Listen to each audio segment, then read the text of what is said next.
Welcome back. Well, let's continue now on our developing story. Chairperson of the National House of Provinces, David Masondo, has assured South Africans that they will take appropriate action following the fire that engulfed the Parliamentary precinct yesterday.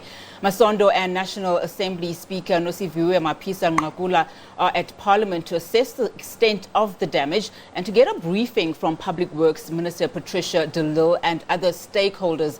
Masondo says they are determined to demonstrate their resilience by ensuring that the work of Parliament is not disrupted.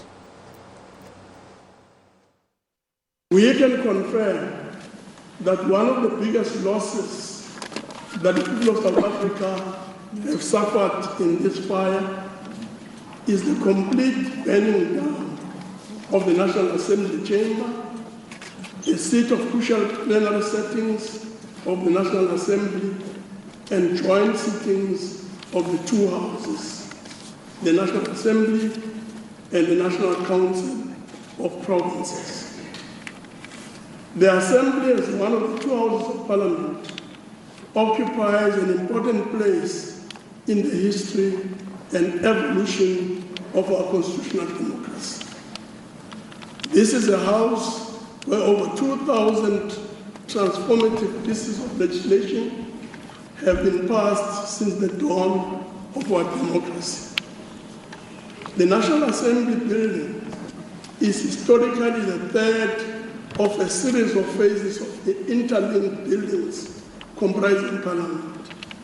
It was built between 1983 and 1985 to accommodate the expanded needs of the apartheid tricameral Parliament. We have noted a number of speculative reports regarding the cause of this incident, including those circulating in the social media space. What has been even more worrying is that some of these statements have been attributed to formal statements by the organizations. We reiterate our appeal for calm, caution against any speculation, and encourage everyone to afford both the law enforcement authorities and forensic teams the space to investigate and provide the much-needed conclusive information. All right, now for the very latest, we are joined by our reporter Lulama Matya, who attended that briefing. Lulama, thank you so much for your time this afternoon. Now, a lot has come out of this briefing. Of course, officials giving assurances that the State of the Nation and the budget speeches will go ahead this year. Talk to us about what else was discussed. Thank you very much, Unati. Yes, a lot from this briefing, but I guess it's supposed to be because, as the NCOP chairperson, Amos Masondo, was saying that the biggest loss in this fire is what happened in the National Assembly. That house has produced about 2,000 pieces of legislation since the dawn of democracy. But fortunately, from the House Chairperson, Cedric Frolik, who also joined the briefing, he was saying that the archives, the Hansard is where every word that has been spoken in the National Assembly is stored, so that whenever there is a dispute going forward, they can go back and refer to Hansard on what was said in the House. Fortunately, House Chairperson Cedric Frolik is saying that that has been saved. It has not been destroyed in the fire. Well, for now, Unati, the presiding officers of Parliament cannot access the structures that have been damaged by the fire. They will await for a technical report that will give them access to the damaged structures. Also, but what's the briefing mostly about, Unati, is the assurance that the National Assembly Speaker Nosiviwe Mapisa-Nqakula is giving South Africans that business of Parliament will continue.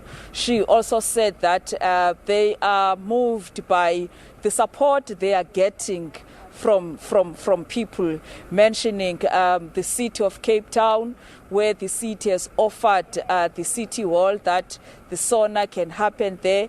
The city hall can accommodate about 1,000 people. Also, the CCIT here, the Cape Town International Convention Center, is also offering some space to this institution so that it can be business as usual. Onati? Now, we were watching the briefing, and I know that some questions were also posed to the minister. Lulama, there's been obviously concerns around the safety and the security, around Parliament, particularly as a result of this latest incident, but also looking at just some of the incidences that have happened in the past. What did the minister have to say in as far as safety is concerned? Has she dropped the ball?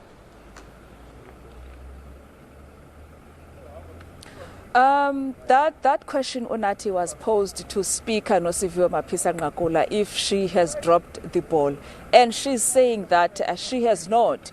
She has about 2.5 to 3 months being the head of this institution. And she says that she has not dropped the ball. And there has been, this is the second fire in less than a year. In March last year, there was a fire where the ANC of MPs, the offices of the ANC MPs were damaged in that fire. And there was a report that was compiled about the cause of the fire. And the speaker is saying that she was briefed about that report. And they were in the process of implementing the recommendations of that report when this happened. They had not fully implemented those recommendations of the recommendations of those report. And secondly, she has acknowledged, Unati, that she is concerned about security around Parliamentary precinct. She has referred to a spot when you're coming from town, Adderley Street, you're trying to access Parliament from the bottom side. She's saying that although there is a boundary wall, she feels that it is short, therefore it can be easily accessed by someone who's from the outside. She has said that, Unati, it's something that they are looking for to put additional measures to beef up security here at Parliament. Also, Unati, if I may refer to also security measures, the Minister of Public Works as well, she was in this briefing.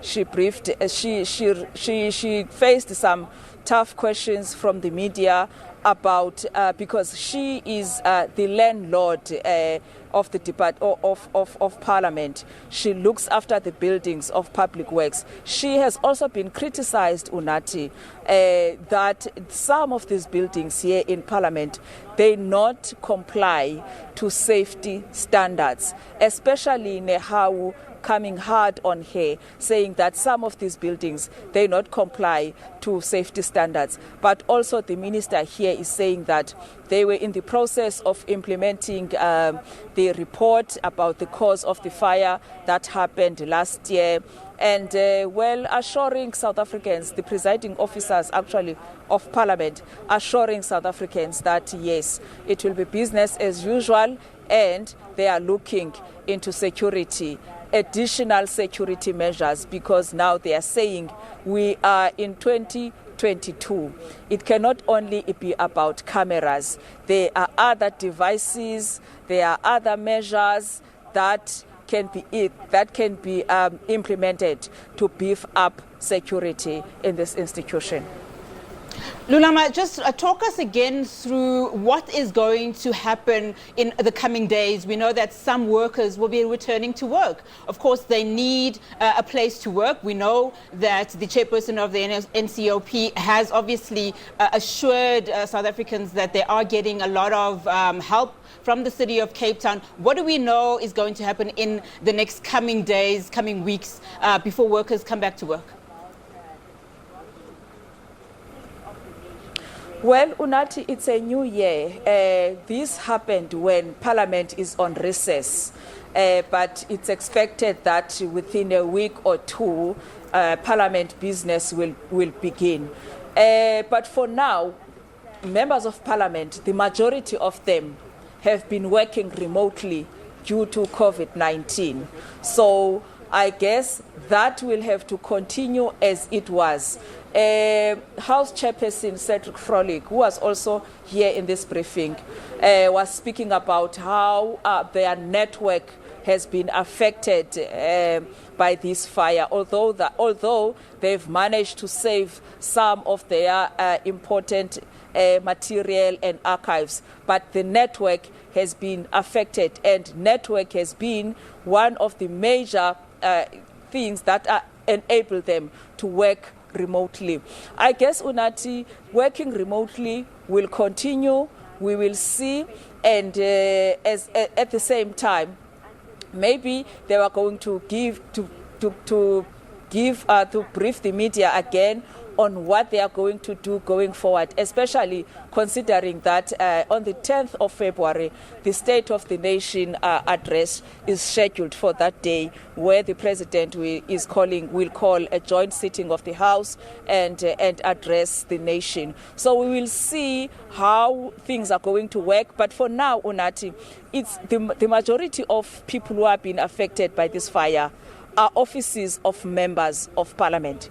The support staff does not sit in those buildings. So I guess the work will continue, and as members of Parliament, anyway, the majority of them are working remotely. Hence, they were also confident that business of Parliament will continue as usual.